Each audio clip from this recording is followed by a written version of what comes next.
چاغی سے ہمارے bureau chief Shabbir Ahmad Mengal کی رپورٹ کے مطابق ڈسٹرکٹ پاپولیشن ویلفیئر چاغی کے زیر اہتمام متوازن خاندان کے موضوع پر تقریب کا انعقاد کیا گیا۔ تقریب سے خطاب کرتے ہوئے district population welfare officer Chagai حاجی عبید اللہ نے کہا کہ کسی بھی ملک اور علاقے کی ترقی اور خوشحالی کے لیے خاندان کو متوازن رکھنا بے حد ضروری ہے،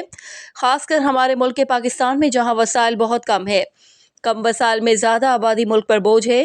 بے روزگاری ہے، تعلیم کی کمی ہے، صحت کی سہولیات محدود ہے، جس کی وجہ سے آبادی کا سب سے بڑا حصہ نوجوانوں پر مشتمل ہے۔ یہ اکثر پھر بے راہ کی طرف رخ کرتے ہیں، جس کی وجہ سے بے روزگار نوجوان نشے، چوری، ڈکیتی، مختلف جرائم کی طرف جاتے ہیں، جس کی وجہ سے ہمارا پیارا ملک پاکستان جو پہلے سے کئی آزمائشوں سے پریشان ہے، ہم مزید ان پر بوجھ ڈال کر مزید ملک میں تیزی سے بڑھتی ہوئی آبادی کا بوجھ برداشت کرنے کے متحمل نہیں ہو سکتے۔ لہٰذا ہم سب کی اجتماعی ذمہ داری ہے کہ ہم بہبود آبادی کے محکمے کے سلوگن کو لوگوں تک پہنچائیں اور آبادی کو متوازن رکھنے میں اپنا کردار ادا کریں۔ تقریب سے انچارج فیملی ویلفیئر سینٹر دالبدین کے رخشندہ جمال اور فیلڈ ٹیکنیکل آفیسر ویلمینا نے بھی خطاب کیا۔